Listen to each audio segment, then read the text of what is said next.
Yeah, I signed the papers in her name. She'll never realize it. The words drifted through the thin wall like a knife cutting through silk. For a moment, I couldn't move. I was standing in the fitting room, halfway through trying on a coat when I recognized the voice. My husband's voice, laughing. I felt my throat tighten. The laughter wasn't for me. It was light, teasing, the kind I hadn't heard from him in months. I pressed my hand against the wall as if to steady myself. The other voice, a woman's, laughed softly in response. My heart started to pound. 2 minutes ago, I was just another tired shopper. The day had been endless. Mornings drowned in paperwork, a flood of customer complaints, and a migraine blooming behind my eyes by noon. I'd only stopped at Silver Oaks Mall because my old trench coat was falling apart, the seams ripped, the color faded to something unrecognizable. I didn't even like shopping on Fridays, but something nudged me inside. Maybe it was the thought that I deserved something new, something decent after such a week. Maybe it was fate. The boutique was quiet, smelling faintly of fabric and perfume. I just slipped into a navy blue coat that hugged me perfectly when I heard him. Daniel.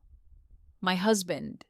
Stop worrying, he said. She's not the kind to check details. I slipped the forms into a stack of her work papers. She just signed them. My knees went weak. What forms? My forms? The woman giggled. You're awful. Daniel's reply was low, smug. It's smart. My credit's trashed, but hers spotless. The bank practically begged to hand over the money. Money, bank, signed. My head swam. The edges of my vision blurred as I sank onto the small stool by the mirror. It couldn't be true. He wouldn't. He couldn't. Daniel had always been calm, dependable, quiet. I told myself his distance lately was work stress. He'd been coming home late, avoiding conversation, leaving on weekend trips. I never questioned it. Maybe that was my mistake. But then I heard his laugh again, carefree and cruel. She'll never find out. She trusts me completely. That's the beauty of it.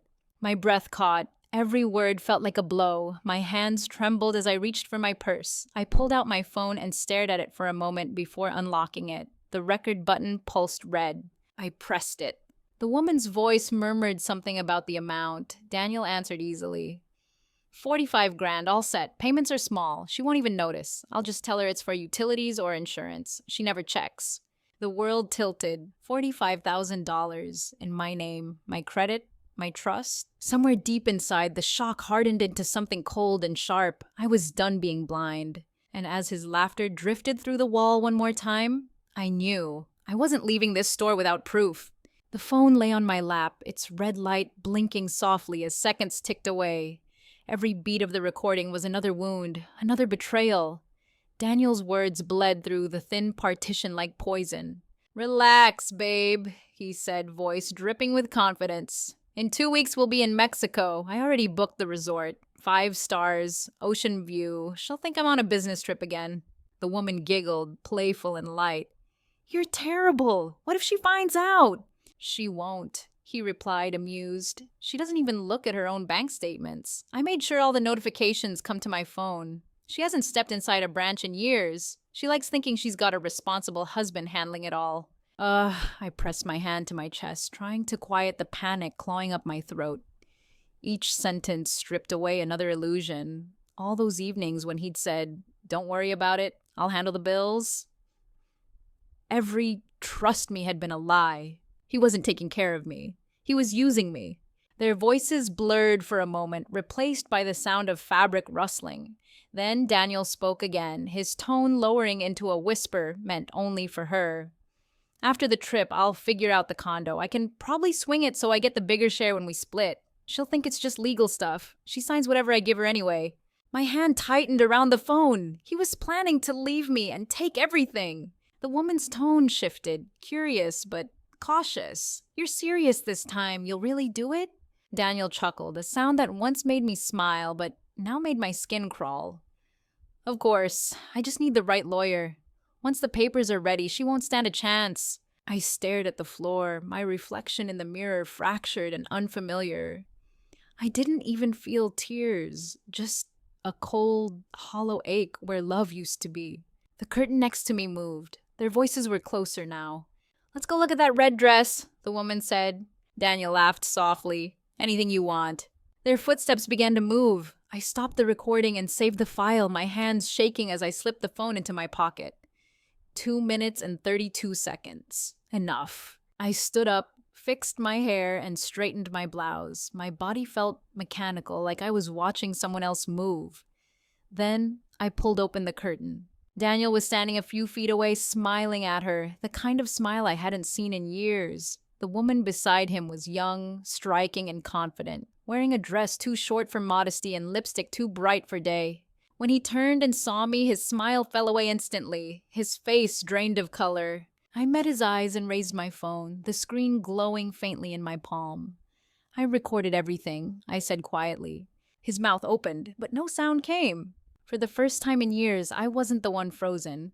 I was the one in control. Daniel's lips moved, but no words came out. The air between us was thick, humming with shock. His hand twitched as if reaching for me, but I stepped back before he could speak. The woman beside him looked from him to me, confusion darkening into embarrassment. You, know her? She stammered. I almost laughed. Know her? I used to be his everything, his reason, his home. Now I was just another secret standing in the light. Daniel swallowed hard, his voice finally breaking free. Layla, it's not what it looks like. I tilted my head, my tone eerily calm. Really? Because from here it looks exactly like what it is. The woman turned to him, eyes narrowing. You said she was crazy, that she was out of the picture. Her words hit me harder than I expected. Crazy. That was the story he'd been spinning about me while he drained our savings. My chest burned with a rage I hadn't known I was capable of. He took a step closer, lowering his voice. Layla, listen to me. We can talk about this somewhere private. Please don't make a scene. I met his gaze and smiled, a sharp, bitter thing that didn't reach my eyes. You've been making a scene for months. I'm just watching the show. People were starting to notice. A sales clerk peeked around a rack of dresses, whispering to another employee. Daniel shifted uncomfortably, glancing at the curious faces nearby. For once, he was the one who looked exposed. I'm done listening, I said. I've got everything I need. He frowned, confusion flickering through his expression. What do you mean? I mean the bank transfers, the fake receipts, the business trips. I tapped my phone against my palm. Every detail you were so proud of hiding. I found it all. You really should have used a better password. His face paled. You went through my email? I shrugged. I went through my life. Turns out you were living two of them. The woman backed away, clutching her purse. I'm not part of this, she said quickly, shooting him a disgusted look before storming off. Daniel reached out as if to stop her, but I blocked his path. No, let her go, I said. You'll need all your explanations for me. He clenched his jaw. You think you can blackmail me with that recording? You'll regret this, Layla. I took a slow breath, meeting his glare without flinching. Blackmail? No, I'm protecting myself. Something you should have done before you decided to gamble with my trust. He stepped closer, lowering his voice to a hiss. Delete it, right now, or I swear... Before he could finish, I hit play. His own voice filled the quiet store, loud and unmistakable. After the trip, I'll figure out the condo. I can probably swing it so I get the bigger share when we split. The nearby shoppers froze, eyes darting between us. Daniel's face turned crimson. I pressed stop, letting the silence drag just long enough for humiliation to sink in. Don't worry, I whispered. I'll make sure the lawyer hears the rest. He opened his mouth again, but I was already walking away. Steady, deliberate steps toward the exit. Each stride felt like reclaiming a piece of myself. As I pushed open the glass doors, the cold air hit my face like a baptism. My phone buzzed. A text from my sister, Nia. You okay? Need me to come get you? I typed back with trembling fingers. Not yet, but soon. Something's about to change. And deep down, I knew it wasn't just my marriage that was over. It was the version of me who'd stayed quiet. That night, I sat alone in the car outside our house. The porch light flickered faintly, the same one Daniel had always promised to fix. Everything about the place felt foreign, like I was trespassing in someone else's life. The phone in my lap glowed softly with the recording, the proof of everything I hadn't wanted to believe. My hands trembled, not from fear, but from something deeper. Finality. Inside, through the living room window, I could see him pacing. He knew I'd come back. He was waiting, rehearsing excuses, maybe even an apology. I almost pitied him. Almost. When I finally walked through the door, he straightened, putting on the same charming smile that had once made me fall for him. Layla, we need to talk. Go ahead, I said quietly, closing the door behind me. He took a step closer, his tone shifting from defensive to pleading. You misunderstood what happened. That woman, she means nothing. I was confused, stressed about work. Stop, I interrupted. You weren't confused. You were calculating. There's a difference. He opened his mouth again, but I continued, my voice calm and steady. You lied to me. You used me. You made me believe you were building a future while you were secretly erasing mine. He frowned, frustration breaking through his act. You can't just throw away our marriage over one mistake. One mistake? I laughed, though it sounded hollow. A mistake is forgetting an anniversary, Daniel. This was an operation. You planned it step by step. The fake invoices, the secret transfers, even the lawyer. His face twisted with panic. You don't understand how the world works. You wouldn't survive without me. That sentence hit harder than any insult. It wasn't the first time he'd said something like that, but it was the last time I would ever listen. I walked over to the shelf, picked up a small picture frame, our wedding photo. I studied it for a long moment. The smile on my face looked so real, so trusting. I placed it face down on the table. I already filed a report, I said finally.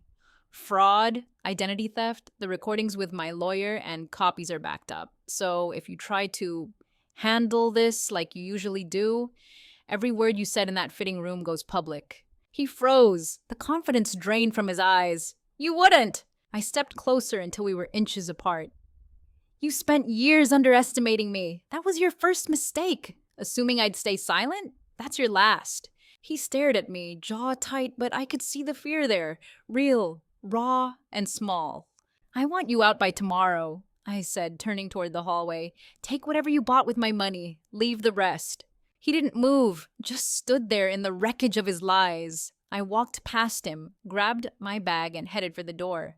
As I stepped outside, I could hear him mutter something. Maybe my name? Maybe a curse? But I didn't turn around. For the first time in years, the silence didn't feel heavy. It felt like freedom. The night air carried the faint scent of rain. I looked up at the sky and whispered to myself, You did it. The phone buzzed again, another message from Nia. Come stay with me, I'll make coffee. I smiled and started the engine. The headlights lit the road ahead, long and open. But deep down, I knew this wasn't the end of the story. Because sometimes when you finally break free, the past doesn't let go that easily. The next morning, sunlight streamed through Naya's kitchen window, warming the mug in my hands. She sat across from me, her face full of quiet worry. You look calmer, she said softly. But I know that look. You're already planning something. I smiled faintly. I'm just done being the victim. For the first time in years, I felt clear. The exhaustion that had weighed on me for so long was gone, replaced by a cold, steady determination. I had a list to finish. A bank meeting, a call with my lawyer, a visit to my employer to update my contact details. Daniel had left me in chaos, but he hadn't broken me. Still, part of me couldn't shake the fear that he'd try to fight back. I'd seen that look in his eyes last night, the kind that promised revenge. But now, I wasn't afraid. If he came after me, I'd be ready. A few days later, I returned to the house to collect the last of my things. The key trembled slightly in the lock before turning. Inside, the place was stripped bare. His clothes were gone, his cologne lingered faintly, and the photo frames were empty. Only silence remained. But there was something new. A thick envelope on the dining table with my name scrawled across the front. I opened it carefully. Inside were receipts, notes, and one short letter written in Daniel's hurried handwriting. Layla, you win. I'm leaving town. Don't bother looking for me. Just know, everything I took, I'll pay it back one day. It wasn't guilt. It was pride. The same arrogance he'd always carried. I folded the letter, slipped it into my bag, and whispered, Good. Stay gone. When I left the house for the last time, I didn't look back. The door clicked shut, sealing off a chapter I never wanted to reread. Months passed. I rebuilt my life. brick by brick. I got promoted at work, started volunteering at a shelter, and spent weekends with Nia and her kids. The laughter that once felt foreign slowly returned. One evening, as I was locking up my car outside my new apartment, I caught sight of something on the windshield. A single red rose. My chest tightened. The petals were fresh, dew still clinging to them. There was no note, but I didn't need one. I glanced around the quiet street, the street lights casting long shadows across the pavement. My phone buzzed. A message from an unknown number. "Miss me?" My hand trembled as I stared at the screen. For a moment, the old fear crept back in, but then I remembered the recording, the lawyer, the power I'd reclaimed. I deleted the message, crushed the rose in my hand, and whispered into the night, "Not anymore." As I walked up the steps, a sense of peace followed me. A fragile but fierce kind. I had survived betrayal, loss, and the storm of my own silence. And though the ghosts of my past might linger, they no longer owned me. Sometimes freedom doesn't roar, it whispers. It starts the moment you stop waiting for closure and start writing your own ending. And that's exactly what I was finally doing. If you felt Layla's journey strike a chord, her strength, her quiet courage, and her fight to reclaim her life, don't forget to show your support. Hit like if her story moved you, and subscribe to the channel for more emotional, real-life stories that remind us how powerful resilience can be. Turn on the notification bell so you never miss the next story, because sometimes the most ordinary lives hide the most extraordinary battles. Thank you for watching, and I'll see you in the next one.